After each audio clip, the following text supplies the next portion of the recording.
it to you in Jesus' mighty name. Tiripa 7 days marathon prayer.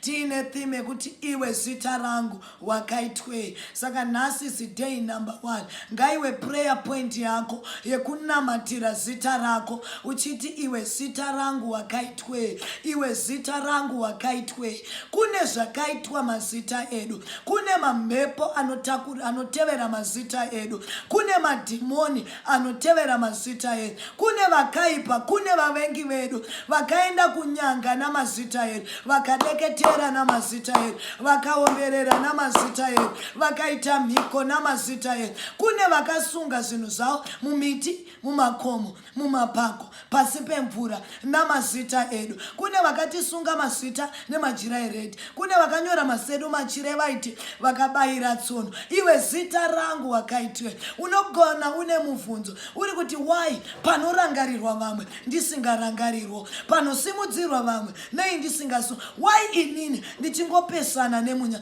Why inini ndichirambwa vamwe vachichata? Why inini ndichingodalos ndichinyudzwa but vamwe vachitama? But yasvika season yekunamatira mazita edu tichiti iwe Zita rangu Vakaitweyi. Mwari zvakaitwa zita rangu kudzinyanga dzavo, mumabira avo, mumaricho, mumapako, mumakomo, ngazvifumuke nezita raJesu. Kune vanhu vanetsika nekuti munhu paanokuroya haakuroya achiti my Peter, haakuroya achiti my Carol, anokuroya achishandisa zita rako riri pachitubu. Asi tiri kuti iwe Zita rangu Vakaitweyi, mishonga yakashandiswa kubudikidzwa nezita rako ngaifumuke nezita ramambo Jesu. Iwe Zita rangu Vakaitweyi, Vakaitweyi zita rangu. Kune vakatositenda museve vakatumira madhimo, asi tiri kuti Mwari imi moga munofumurisa zvakavanzika. Mwari, change my name in the name of Jesus. Zvakavanzika ngazvifumuke. Hela masakaya rekela bosatamaha lerabai. Mwari yakuchinja mazita anoigona in the name of Jesus.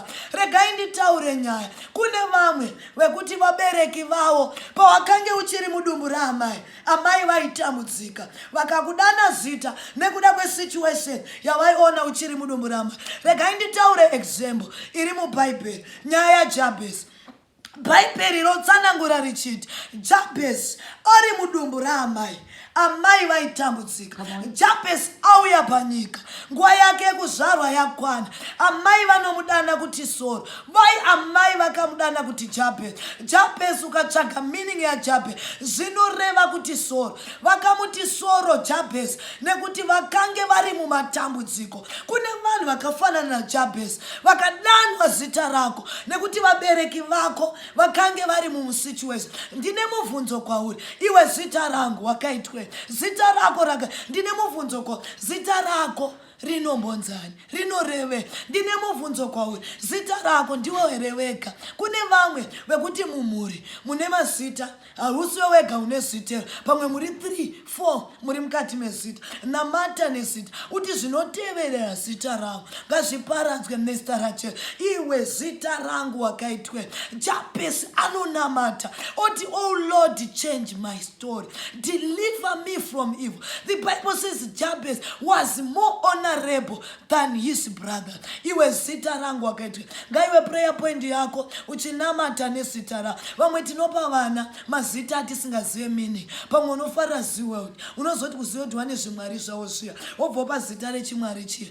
Naiwe mwana otambudzika. Vamwe tofarira naBeyonce, but tikazododzika takanzoti Beyonce akatengesa so endega akataura pandinoenda pastage pane chondigara. Zita rawakapa mwana wakamupa nekungonakidzwe, unozoere kuti zvinorewe? Kune mweya iri kutitevera kune kuda kwemazita. Vamwe takapiwa mazita ane vamwe, but ndakuda munhu anoti Mwari munoigona kuchinja mazita. Jabhezi akazowa nepfuma akabviswa musoro akabuda. Ndasida munhu kuti Mwari ndibvise musoro mundise mujori. Zita rangu Vakaitweyi, zita rangu Vakaitweyi. Mwari akachinja Jacob zvaireva kuti tsotsi rikaitwa nezi. Jacob anoti mutumwa handikusiyei kusvika mandiropafadza. Ndiri kuda munhu wekuti pachanamata anoti mutumwa handikusiye kusvika wandiropafadza. Bless me, bless me, bless me mutumwa, bless me, bless me, bless me. Oh Lord, change my name. Oh Lord, change my name. In the name of Jesus. Lord, give me a new name. Mwari munogone kuchinja mazita. Nasiti mwari chinja zita ra from single to miss. Mwari chinja zita ra from pete to my weapons, Baba weapons. Mwari chinja zita ra from nobody to somebody. Mwari chinja zita ra from zero to hero. Mwari chinja zita ra from grass to grace. Now to unamati. Wiki rino rese ndo theme yatukufamba nayo. Ndichisenda video kana waito testimonies zita rangu Vakaitweyi. Ndokuti zita rako ngarirangarire. Zita rako ngarichinje. Zita rako ngariterwe nefavor. Zvakaipa zvaiterwa pazita rako. We cancel it in Jesus' mighty name. Mepo zaiterasa ngadzidzikame in Jesus. May God deliver you from change. Kushorwa, kudzikisirwa, kupomerwa mhosva, maantimere spirit of accident, masetback. Zvakaipa zvese zvaiterwa nezita rako, we cancel it in Jesus' mighty name. Chimboterwa nezvakanaka. Shalama yanda masai. Rekelevosa. May God change your story in Jesus' name. Zita rangu Vakaitweyi. No prayer point. Thank you so much. God bless you. In Jesus' mighty name. Don't forget to follow me on my YouTube account. Please help me to subscribe. Tiswiko kana 500. Kana tikaswikedu 100. Don't titange myself. Zita rangu repa YouTube. Prophetess Chari. Thank you. Wachandi follow. Thank you. God bless you. Bye bye.